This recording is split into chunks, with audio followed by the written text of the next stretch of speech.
Hi all, in today's video we're going to be looking at trig equations wherever they are put into context. Now these questions are quite common in exams, okay, and the difficulty is first of all understanding what the question's asking us, and also can we spot how we can start solving it and then relate it back to context. So there's a bit more involved today, but I'm going to give you plenty of practice during your lesson to see how these work, and they are quite similar even though they normally just throw in a different context. Okay, we're going to look at an example. I'm going to get you to copy this down as we go. So the first thing I want you to copy down is the question. Okay, so Emma goes on the big eye, and you can see we've got a sort of big eye, London eye sort of shape there, and the main thing is her height h meters above the ground can be calculated by the given formula h equals -31 cos t plus 33. Okay, so I'm just going to highlight there. That is the formula that we can work out Emma's height at any point round this London eye, or this eye I should say, it's not necessarily London. Now the other thing to note is that t here, okay, so we normally say x is okay, but we're now given cos of t. T is the number of seconds after the start. Okay, so we're going to be working with t's, and we need to remember t is actually counting the seconds after the start. So we've got a formula for our height, and it's based on how much she's travelled regarding time-wise, how many seconds she's travelled round. So we're going to answer some questions based on this context question. Okay, so the first thing we're going to look at is part A. Okay, so pause this, make sure you write this down. We're going to calculate Emma's height above the ground after 20 seconds from the start. Okay, so 20 seconds after start, what is her height? So we're given the formula for her height. Okay, so the height is -31 cos of t plus 33. Okay, now if I know it's 20 seconds, I know that t is 20. Okay, so that's what 20 seconds is telling me. T is going to be 20, so I'm going to substitute I'm going to substitute 20 in for t. So that's going to be -31 cos of 20, swap to t for 20, then I add 33 to it. Okay, when I use a calculator, I'm going to type into a calculator. So what you should get is you should get 3.8695. Round to two decimal places, we get 3.87, and our height is in meters, so it was 3.87 meters. Okay, h was height in meters. Okay, so we're told how long after 20 seconds, what height would she be. We're going to substitute the height, substitute the time in, so we substitute 20 in for t, worked out using a calculator, that should be 3.87 meters above the ground. Okay, so that was what part A was asking us there. We're going to scroll down now, we're going to look at what another question could be. So another question would be, when will Emma first reach a height of 70 meters above the ground? Okay, so what I want to work out is, using my formula, how long would it take her to first of all reach 60 meters? Okay, so I'm going to write down my height again. Okay, so I am working out, where's my cursor? There it is there. So this bit here means I want to work out when h will equal 60. Okay, what I do know is h equals, if I use my formula, 31 cos of t plus 33. Okay, now because I want to know when this formula equals 60, I'm going to make them equal to each other. So it's going to be -31 cos of t plus 33, and I want to know when that equals 60. Okay, and now I've got an equation that involves a trigonometric function, okay, cos in this example, and my job is to solve this now, like we'd done last lesson when we had to just rearrange it first. Okay, so the first thing I'm going to do, I'm going to subtract the 33 off both sides. That would then leave me with -31 cos of t equals 60 take away 33 is 27. Okay, last step, I'm going to divide now by -31. I'll get rid of that -31, so I'm going to divide by -31. Therefore, cos of t equals 27 over -31, which is the same, you can put the negative to the side, which is -27 over 31 there. Okay, so cos of t equals -27 over 31. The main thing is, okay, before I can now solve this, I know cos is negative. So I can now get a cast diagram out and work out how I would be solving this question like the previous ones we've seen in previous lessons. Okay, so get my degrees on. Okay, 270. I'll put my rules on first, better not tick straight away. Let's go first quadrant, second quadrant, third quadrant, and fourth quadrant.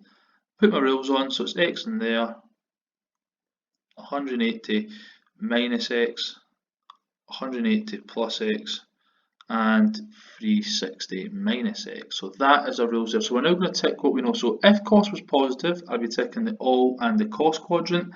Therefore, because it's negative, I tick the other two. But remembering, I don't need to put the negative in my calculator now. I've dealt with the negative. It's gave me my two quadrants. Okay. So let's start solving this. So I still need to get my first quadrant x value. Okay. Therefore, that will help me work out S and T. So where's my cursor went? Oh, my cursor's went walkabouts, folks. Where's my cursor went? There it is. Found it. So first quadrant. There we are. Okay. So we want to work out when cos of t, we drop the negative, will equal 27 over 31. So t would be the cos inverse of 27 over 31. Therefore, I would get the answer 29.4287 continued, which is 29.43. Now, normally I would write degrees here, but I need to remember I'm actually working out what t was, and t was time in seconds, so it's 29.43 seconds, okay?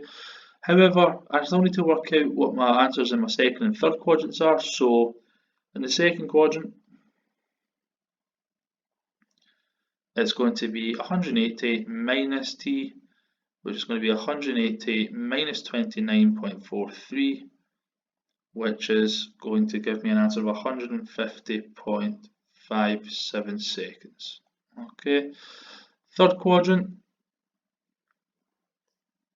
that's going to give me 180 plus t, which is 180 plus 29.43, which gives me an answer of 209.43, and again that would be seconds. Okay, now normally I then just write solutions and write my two answers. However, I now need to think about what this question asked me, put it back into context. So let's read my question again. So part B asked me, when will Emma first reach a height of 60 meters above the ground? Okay, so what I'm going to say here, I'm going to type it so you can read it as opposed to me trying to write this down. So Emma will first reach a height of 60 meters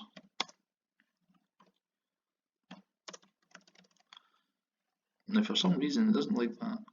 0, let's try that. There we are, 60 meters. Help if I could spell. At, and we take our first solution. Now remember, the first quadrant wasn't given a solution, so our first actual answer was in the second quadrant, so it's going to be at 150.57 seconds. Okay, so that's how long round the eye, sorry, it would take her to get there. I'm just going to make that a bit bolder, folks, so that you can see it a bit more clearly. Okay, I would try and write it, but you know what my handwriting like at the best of times. So Emma will first reach a height of 60 meters at 150.57 seconds. Okay, so I've answered the question. Okay, there was a part C to this question. Okay, so I'm going to pause this, write this down as well. So C says, when will she next be at a height of 60 meters above the ground? Now we actually know the answer to this because we know the first time she would reach it would be at 150.57 seconds. Therefore, the next time would have been in my third quadrant, which is what we got the answer for.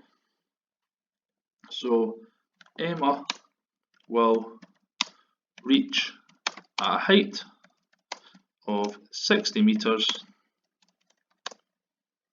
for the second time at 209.43 seconds. Okay, and that was my second answer. Okay, so that's what my two solutions meant. Okay, the first one meant when would the first time she would be at 60 meters, and we had to write that down as a final answer. Part C then asks us when would the next time, so it'd be my second solution, and I've wrote that down there. I'll make that a bit bigger so that you can see it clearer there. Okay, so what I'm going to ask you to do is I'm going to get you to pause this video over and over so that you can copy all this down and you can fill in. Okay, it's not in your notes, you have to do it in your jot to give yourself plenty of space. But the main thing is, I'm just going to quickly recap. These are context questions. You've got to read the question really carefully. Okay, they'll give you a formula, then they'll normally ask you to do something with the formula straight away. So normally putting in a number, substitute a number in to work out maybe a height or a length or whatever it may be. Okay, and then part B is normally using the formula. Can we work out solving a trig equation, the length or the amount of seconds it takes, the amount of degrees it might take, whatever it might be. Okay, and lastly, we have to just always remember that our answers mean something when they're in context. So for example here, that meant the amount of seconds it took to reach 60 meters. Other questions might mean the amount of seconds it takes to reach something else, or it could be the amount of degrees for it to reach a certain height. Whatever it may be, you need to just read the context. You need to read the context of the question to understand what your answers truly mean. Okay, but you're going to practice that today, but make sure that you've understood and you've copied down everything in this video so that you can always refer back to it and see how we've managed to answer this. Okay, thank you.